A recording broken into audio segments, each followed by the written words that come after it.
తెలుగు రాజకీయాల్లో అత్యంత ప్రభావవంతమైన సామాజిక వర్గాల్లో కమ్మ కమ్యూనిటీ ప్రధానమైనది. స్వాతంత్ర్యం వచ్చిన నాటి నుంచి రాజకీయాలపై ప్రభావం చూపుతూనే ఉన్నారు. చాలా మంది ఎన్టీఆర్ రాజకీయాల్లోకి వచ్చిన తర్వాతనే కమ్మ సామాజిక వర్గానికి రాజకీయంగా గుర్తింపు లభించింది అనుకుంటారు. కానీ స్వాతంత్రం వచ్చిన తర్వాత నుంచి జరిగిన ప్రతి ఎన్నికల్లో గణనీయమైన సంఖ్యలో కమ్మ సామాజిక వర్గానికి చెందిన వారు చట్టసభలకు ఎన్నికవుతూ వచ్చారు. ఎన్టీఆర్ రాజకీయ రంగ ప్రవేశం తర్వాత ఉమ్మడి ఆంధ్రప్రదేశ్ రాజకీయాల్లో గణనీయమైన ప్రభావం చూపించిన సామాజిక వర్గం కమ్మ కమ్యూనిటీ. నిజానికి ఎన్టీఆర్ వచ్చిన తర్వాత కమ్మ సామాజిక వర్గం నుంచి చట్టసభలకు ఎన్నిక అవుతున్న వారి సంఖ్య తగ్గినప్పటికీ రాజకీయ ప్రాధాన్యత మాత్రం పెరిగిందనే చెప్పాలి. అయితే ఎంతటి ప్రభావవంతమైన కొన్ని అంశాలలో తరచూ విమర్శనాత్మక కథనాలను కూడా ఈ సామాజిక వర్గం చవి చూస్తూనే ఉంది. ఈ క్రమంలో కమ్మ సామాజిక వర్గం ఎదుర్కొంటున్న సవాళ్లపై సమూలంగా చర్చించేందుకు ప్రపంచ వ్యాప్తంగా కమ్మ సామాజిక వర్గీయులను ఒక్కతాటిపైకి తెచ్చేందుకు కమ్మ గ్లోబల్ ఫెడరేషన్ ప్రయత్నాలను ప్రారంభించింది. ఇందులో భాగంగా జూలై 20-21 తేదీలలో హైదరాబాద్ వేదికగా ప్రపంచ కమ్మ మహాసభలను నిర్వహిస్తోంది. ఈ సభల హైలైట్స్ ఏంటో ఓసారి చూద్దాం. 2 తెలుగు రాష్ట్రాల ముఖ్యమంత్రులు చంద్రబాబు నాయుడు, రేవంత్ రెడ్డిలను ఒకే వేదికపైకి తీసుకువస్తూ హిస్టారికల్ వరల్డ్ సమ్మిట్ ప్లాన్ చేసింది కమ్మ global federation.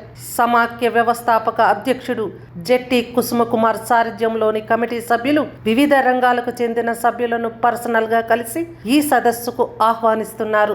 Hyderabad HICC Novotel ఆవరణలో ప్రపంచంలోని నలుమూలల నుంచి వచ్చే 1200 మంది కమ్మ కమ్యూనిటీ ప్రతినిధులతో ప్రపంచ కమ్మ మహాసభలు జరగనున్నాయి.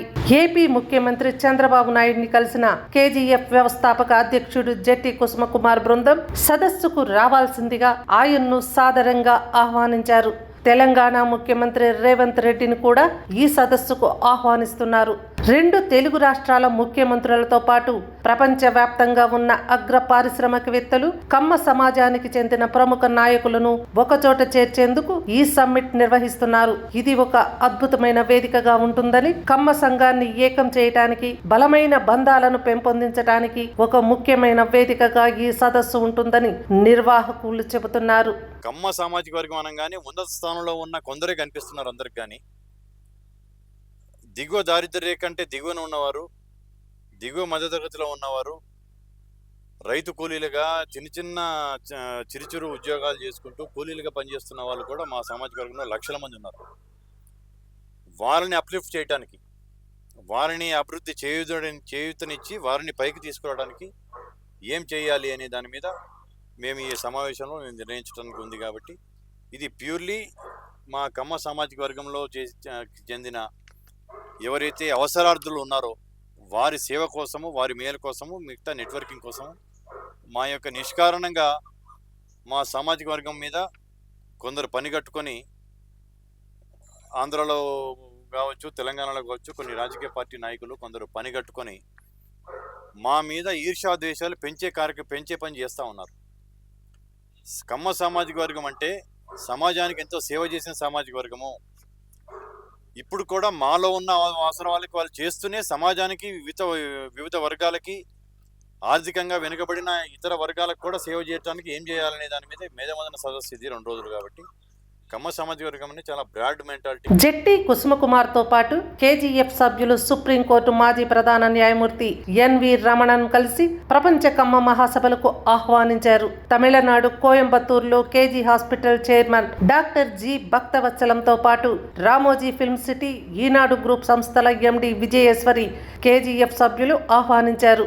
ABN ఆంధ్రజ్యోతి అధినేత రాధాకృష్ణన్ కలిసి KGF గురించి వివరించారు, సదస్సుకు ఆహ్వానించారు.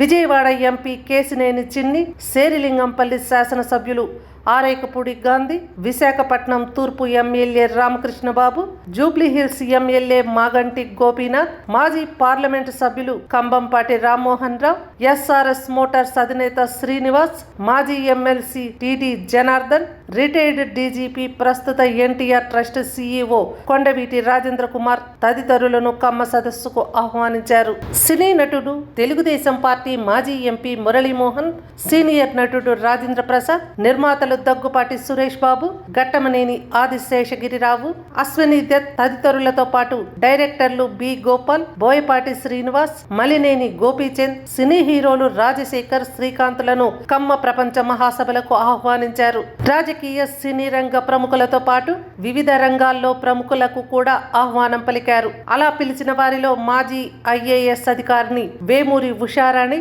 కాంతారావు, హార్ట్ అండ్ ఊపిరితిత్తుల నిపుణుడు, senior consultant cardiologist doctor Alla Gopalakrishna Gokhale, CSB IAS academy director Balalatha, rainbow hospitals అధినేత డాక్టర్ కంచెల్ల రమేష్, విశాఖపట్నం దస్పల్లా హోటల్స్ అధినేత Mandava Raghavendrarao, Mahalakshmi group chairman Yarlagadda Harishchandra, MD Mandava సందీప్లను సదస్సుకు ఆహ్వానించారు. మీడియా రంగంలో ప్రముఖులైన ఎన్డీవీ నరేంద్ర చౌదరి, మహా టీవీ చైర్మన్ వంశీలతో పాటు పలు రంగాలకు చెందిన ప్రముఖులను సదస్సుకు ఆహ్వానించారు. అయితే నిర్ణీత సంఖ్యలోనే ప్రతినిధులను ఈ సదస్సుకు ఆహ్వానిస్తున్నామని, ఆహ్వానం లేని వారు సదస్సుకు వచ్చి అసౌకర్యానికి గురి కావద్దని జెట్టి కుసుమకుమార్ కోరుతున్నారు.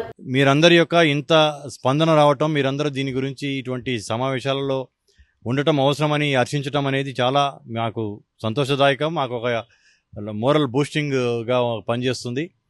కానీ దయచేసి ఆడ స్పేస్ రిస్ట్రైన్ ఉంది కాబట్టి మేము ఆహ్వానం పంపిన వారి వరకే రండి. తర్వాత అతి తొందరలోనే అందరిని పిలుచుకొని భారీ బహిరంగ సభ లాంటిది కానీ భారీ స్థాయిలో పెద్ద ఎత్తున అందరం కలిసి రావాల్సుకొని ఆసక్తి ఉన్న వాళ్ళందరినీ అకామిడేట్ చేసినట్టుగా ఇంకో సమావేశం ఏర్పాటు చేసుకుందాం.